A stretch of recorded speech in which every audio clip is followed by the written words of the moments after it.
ఇక రామరాజు అయితే వల్లిని అడుగుతూ ఉంటాడు. "ఏమైందమ్మా? ఎందుకు ఇంటి నుండి వెళ్ళాలని అనుకుంటున్నావు? ఈ టైంలో బయటున్నావేంటి?" అంటే, "ఈ నిర్ణయం తీసుకున్నందుకు నన్ను క్షమించండి మామయ్య గారండి. కానీ ఈ నిర్ణయం తీసుకోక తప్పలేదు. నాకు కష్టంగా ఉన్నా సరే, నేను ఇక్కడ ఉండలేను మామయ్య గారండి. ఒక్క క్షణం కూడా ఇంటిలో నేను ఉండలేను. అందుకే మా ఇంటికి పుట్టింటికి వెళ్ళిపోతున్నాను మామయ్య గారండి" అనేసరికి, "ఏంటమ్మా పుట్టింటికి వెళ్ళిపోవడం ఏంటి? వాడు ఏమైనా నిన్ను అన్నాడా?"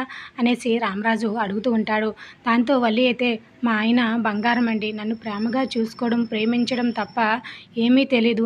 తన మనసు చాలా మంచిదండి. అంతే అమాయకుడు కూడా. నన్ను ఒక్క విషయంలో కూడా ఎప్పుడు కూడా నన్ను పల్లెత్తి మాట అనలేదు" అని అనడంతో, "మరి ఏమి అన్నప్పుడు నువ్వెందుకు వెళ్తున్నావు?" అనేసి ఇక అక్కడున్న వేదవతి అయితే అడుగుతూ ఉంటుంది. దాంతో, "వెళ్ళక ఏం చేయమంటారు మామయ్య గారండి?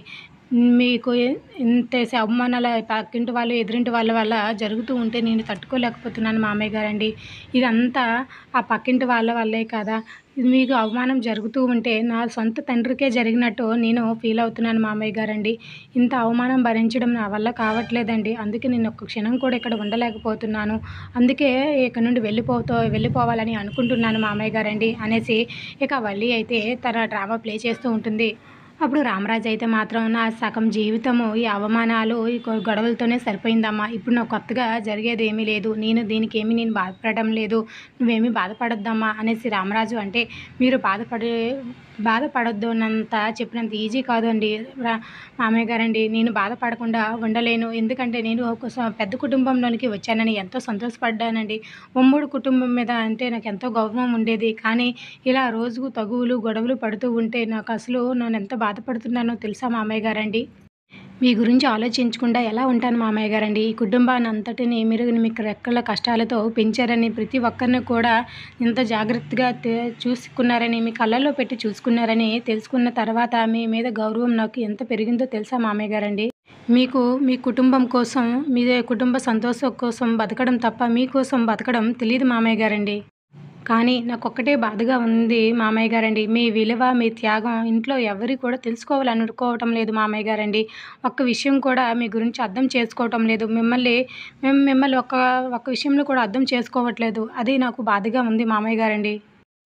వల్లి, తెలిసి తెలియకుండా నువ్వు ఏదేదో మాట్లాడకు. మా నాన్న ఏమేం చేశారో, ఎంత మా కోసం కష్టపడ్డారో ప్రతీది కూడా ఇంట్లో అందరికీ కూడా తెలుసు. ఎవరు కూడా మా నాన్నని తక్కువ చేసి చూడము. మా నాన్న కష్టం విలువ ప్రతి ఒక్కరికి తెలుసు. మా నాన్న బాధ ఏంటో మాకు తెలుసు. తనని తక్కువ చేయాలని మా ఇంట్లో ఎవరు కూడా అనుకోరు. నువ్వు తెలిసి తెలియనట్టు మాట్లాడకు వల్లి అనేసి చందు మాట్లాడుతూ ఉంటే, "అయ్య బాబోయ్! మీ నాన్నగారి కష్టం విలువ మీకు తెలుసా అండి? అందుకేనా మామయ్య గారి మాటకి, తన నిర్ణయానికి అంత విలువిస్తున్నది? ఈ ఇంట్లో ఎవరి సొంత పెత్తనాలు వాళ్ళవి, ఎవరి సొంత నిర్ణయాలు వాళ్ళవి. అన్నీ దొంగ దాపరికాలు, దొంగ పనులు. ఎవరైనా నిజాయితీగా ఉంటున్నారా? మామయ్య గారు వద్దని పనులు ఎవరైనా చేయకుండా ఉంటున్నారా? దొంగతనంగా అయినా చేస్తున్నారు కదా" అనేసి వల్లి అంటూ ఉంటే, నర్మదాకి అలాగే ప్రేమకి చాలా కోపం వస్తూ ఉంటుంది వల్లి మాటలకు. ఒక్కరు కూడా మామయ్య మాట మీద మీకు గౌరవం ఉందండి. అసలు ఎవరు కూడా మామయ్య గారి మాట మీద గౌరవం ఇవ్వట్లేదు అనేసి వల్లి అంటూ ఉంటే, "ఏ వల్లి, నీకేం తెలుసని అలా మాట్లాడుతున్నావు? నిన్న కాక మొన్నొచ్చావు. నువ్వు ఇంటి విషయాలు మాట్లాడడం ఏంటి? ఎవరు మామయ్య గారికి గౌరవం ఇవ్వలేదంట. నువ్వు చూస్తున్నావా ఇవ్వలేదని? నిన్న కాక మొన్నొచ్చి పెద్ద అంతా నీకే తెలిసినట్టు మాట్లాడతావేంటి? నోరు మూసుకొని ఇంట్లోకి వెళ్ళు. ఇక ప్రతిదీ కూడా నువ్వు ఆర్గ్యూ చేయకు" అని వేదవతి అయితే వల్లి మాటలకు చిరాకు పడుతూ మాట్లాడుతూ ఉంటుంది. అందరూ బొమ్మల్లాగా చూస్తున్నారు. "నువ్వు ఈసారి మాట్లాడావంటే ఒప్పుకోను. మర్యాదగా లోపలికి వెళ్ళు" అంటే అలాగే చూస్తూ ఉంటుంది వల్లి. "లోపలికెళ్ళమంటే అలాగే చూస్తున్నావేంటి? వెళ్ళమంటే అర్థం కావటం లేదా? వెళ్ళు" అనేసి వేదవతి అయితే వల్లిని అంటూ ఉంటుంది. "అత్తయ్య గారండి, ఇలా మాట్లాడుతున్నానని మీరు కోప్పడకండి. ఈ విషయంలో మీ తప్పు కూడా చాలా ఉందండి" అంటే, ఏం మాట్లాడుతున్నావు? నా తప్పు ఉండడం ఏంటి అనేసి వల్లిని అడుగుతూ ఉంటుంది. ఇక వల్లి అలా అనేసరికి అందరూ కూడా షాక్ అవుతూ ఉంటారు. "అవునండి, అత్తయ్య విషయంలో ఇలా మాట్లాడకూడదని నాకు తెలుసండి. కానీ మీరు చాలా పెద్ద తప్పు చేశారండి. కోడల్ని ముందు నుంచి వెనకేసుకుని వచ్చారు. మీ ఎదురు చూసుకుని వాళ్ళిద్దరూ అలా రెచ్చిపోతున్నారు. మీరిచ్చిన చనువు వల్లే వాళ్ళిద్దరూ కూడా మామయ్య మాటను లెక్క చేయకుండా నడి రోడ్డు మీద మామయ్య చొక్కను చించేసి మామయ్యకు అవమానం జరిగేటట్టు చేశారు. ఇదంతా మీ తప్పు వల్లే. మీరిచ్చిన చనువు వల్లే మీ ఇద్దరు కోడలు అలా తయారయ్యారు. లేదంటే మామయ్య గారికి ఇంత అవమానం జరిగేదే కాదు" అనేసి వల్లి అంటూ ఉంటుంది. ఎప్పుడో జరిపిన విషయాలు మళ్ళీ ఇప్పుడు కొత్తగా మాట్లాడి తగులు పెడుతున్నావు ఏంటి?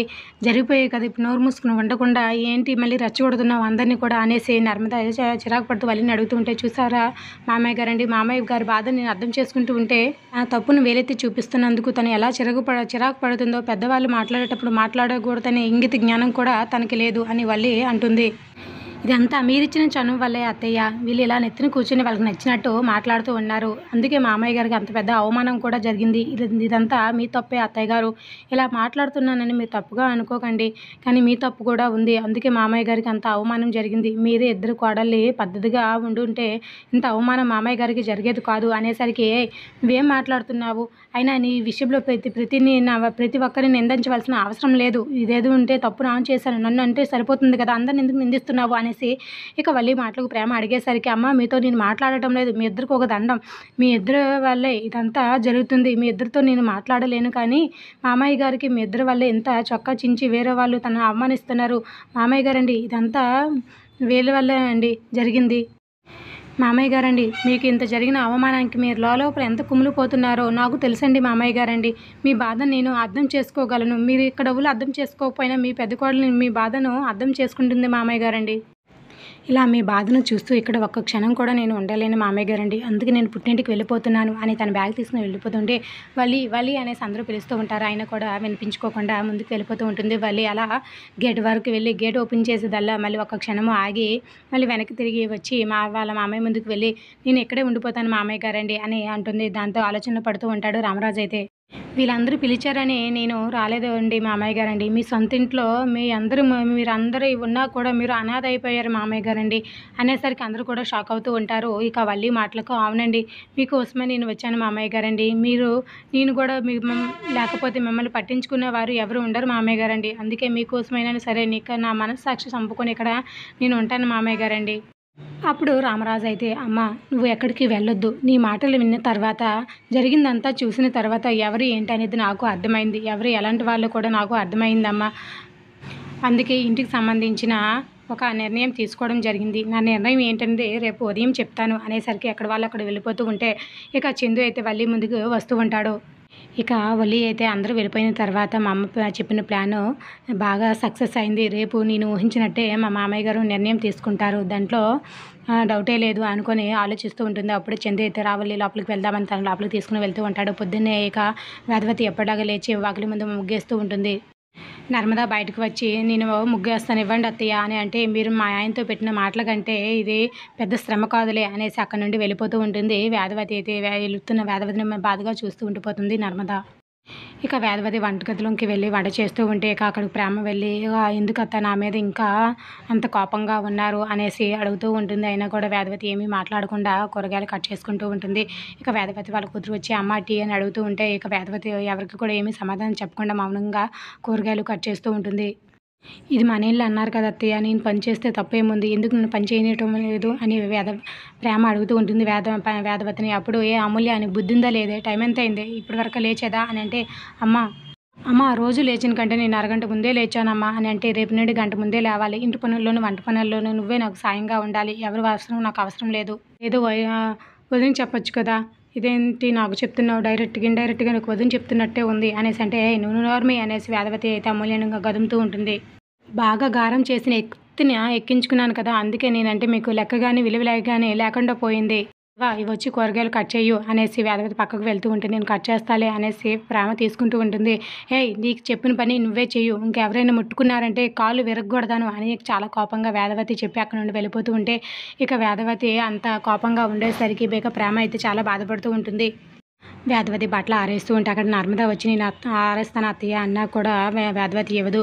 ఏంటి అత్తయ్య మమ్మల్ని ఇలా దూరం పెడుతున్నారు, అమ్మలా చూసుకున్న మీరే మమ్మల్ని ఇలా దూరం పెడితే మాకు ఎంత కష్టంగా ఉంటుంది అత్తయ్య, ఎందుకు అత్తయ్య ఎంత బాధ పెడుతున్నారు మమ్మల్ని అని అంటుంది. ఇక దాంతో వేదవతి అయితే, మీతో కలిసి నేను కూడా నాటకం ఆడాననేసి మా ఆయన నన్ను అనేసి మాటలు అన్నాడే, ఇన్ని సంవత్సరాలలో ఎప్పుడు కూడా మా ఆయన అన్ని మాటలు అనలేదు, ఇందుకంటే పెద్ద అవమానం నాకు ఏమీ జరగలేదు, మీరు మాట్లాడకండి అనేసి గట్టిగా అంటుంది వేదవతి. ఏంటి అత్తయ్య, అటు మా అమ్మ వాళ్ళు మాతో మాట్లాడక ఇటు మీరు మాట్లాడకపోతే మేము ఉండగలమా అత్తయ్య అంటే, ఏ బిడ్డలకైనా ఇటువంటి శిక్ష వేస్తుందా అత్తయ్య, తల్లి బిడ్డలకి అనేసి నర్మద అంటుంది. దాంతో అలాగే ఉండిపోతుంది వేదవతి. అంత వేదవతి కూడా వాళ్ళని బాధ పెడుతున్నందుకు బాధపడుతూ ఉంటుంది. ప్లీజ్ అత్తయ్య అనేసరికి ముగ్గురిని కూడా హక్ చేసుకుని ఏడుస్తూ ఉంటుంది. ఇదంతా వెనక నుంచి చూస్తున్న వల్లి అయితే మండిపోతూ ఉంటుంది. లోపల బయట ఎంత కోపంగా ఉన్నా లోపల ప్రేమలు అలాగే ఉండిపోతాయి కదా, మా అమ్మ చెప్పింది నిజమే, ఇంటి పెత్తనాన్ని నా చేతుల్లో నా గుప్పెట్లో తీసుకోవాలంటే వీళ్ళిద్దరి మీద అత్తయ్య ఎప్పుడు కోపంతో రగిలిపోవాలి తప్ప వాళ్ళ మీద ప్రేమ కురిపించకూడదు. అలా అయితేనే ఇంటి తాళాలు నా గుప్పెట్లోకి వచ్చి ఇంటి అందరూ కూడా నా గుప్పెట్లోకి వస్తారు అని మళ్ళీ ఆలోచిస్తూ ఉంటుంది. ఇక వేదవతిని అయితే బతిమాలుతూ ఉంటారు ఇక ప్రేమ నర్మదా వాళ్ళు. ఇక వేదవతి అయితే ఇద్దరిని కౌగిలించుకునేసరికి ఇక అక్కడ చూస్తూ ఉన్న వాళ్ళకి అయితే చాలా చిరాకు వస్తూ ఉంటుంది. ఇక దగ్గరికి వచ్చి లేగండి ముందు అత్తయ్యని బాధ పెట్టేసి అనేసి మాటలు మామయ్య గారి చేత అనిపించి మళ్ళీ ఇక్కడ కళ్ళబుల్లి కబుర్లు చెప్పి ఏడుపులు కాచేస్తున్నారు. ఆ దొంగ ఏడుపులు అంతా చేస్తున్నారు కదా, అసలు అంత జరిగిన అవమానం తర్వాత అత్తయ్య గారు అసలు మిమ్మల్ని క్షమించకూడదు అనేసరికి ఇక వేదవతి అయితే అక్కడ నుండి కోపంగా వెళ్ళేసరికి అదంతా చూస్తున్న వాళ్ళు హ్యాపీగా నవ్వుకుంటూ ఉంటుంది. ఒక్కసారిగా ప్రేమ నర్మద వెనక్కి తిరిగేసరికి మళ్ళీ సీన్ మార్చేసి పాపం అత్తయ్య గారు ఎంత బాధపడుతున్నారో అయ్యో అనుకుని అక్కడ నుండి హ్యాపీగా నవ్వుకుంటూ వాళ్ళకి కనిపించకుండా వెళ్ళిపోతూ ఉంటుంది. ఇక రామరాజు అయితే మిల్లికి వెళ్తూ ఉంటే ఇక వేదవతి అయితే ఉండండి మీకు తీసుకుని వస్తాను అనేసి బ్యాగు తాళాల కోసం అంటూ ఉంటుంది. దాంతో ఇక అక్కడ ఉన్న రామరాజు అయితే వల్లి అని పిలుస్తూ ఉంటారు. అక్కడ తాళాలు అలాగే బ్యాగు ఉన్నాయి తీసుకురామ్మా అనేసరికి ఇక అందరూ కూడా షాక్ అవుతూ ఉంటారు. ఇక రేపు నుంచి నువ్వే మనకు ఇవన్నీ చూసుకోవాలమ్మా మరి ఎవరు వద్దు అని చెప్పి అంటూ ఉంటాడు. ఇక దేవుడి గుడి దగ్గర ఉన్న ఇక ఇంటి తాళాలు అయితే తన తెచ్చి వల్లికి ఇచ్చి రేపు నుండి ఇంటి బాధ్యతలన్నీ నీవేనమ్మా, బరువు బాధ్యతలన్నీ నువ్వే మొయ్యాలి అనేసరికి ఇక వేదవతి నర్మద అందరూ కూడా షాక్ అవుతూ ఉంటారు. మామయ్య గారు అనేసి నర్మదా ప్రేమ వచ్చేసరికి రేపు నుంచి నాతో మాట్లాడడానికి వీల్లేదు, ఏదైనా సరే వల్లితోనే మాట్లాడాలి, మీరు ఎవరు నాతో మాట్లాడడానికి వీల్లేదు, ఈ బాధ్యతలను ఈ రోజు నుంచి నేను వల్లికి అప్పచెప్తున్నాను కాబట్టి ఏదైనా సరే మీరు తనతోనే మాట్లాడాలి, తన నిర్ణయమే ఫైనల్ అని చెప్పి ఇక రామరాజు అనేసరికి ఆ నిర్ణయం విని అందరూ కూడా షాక్ అవుతూ ఉంటే రామరాజు దూరాన్ని చూడలేక వేదవతి అయితే చాలా బాధపడుతూ ఉంటుంది. ఇది రోజు లేటెస్ట్ ఎపిసోడ్. ఈ వీడియో ఎలా అనిపించింది అనేది లైక్ చేయండి, కామెంట్ చేయండి and subscribe the channel. Thanks for watching.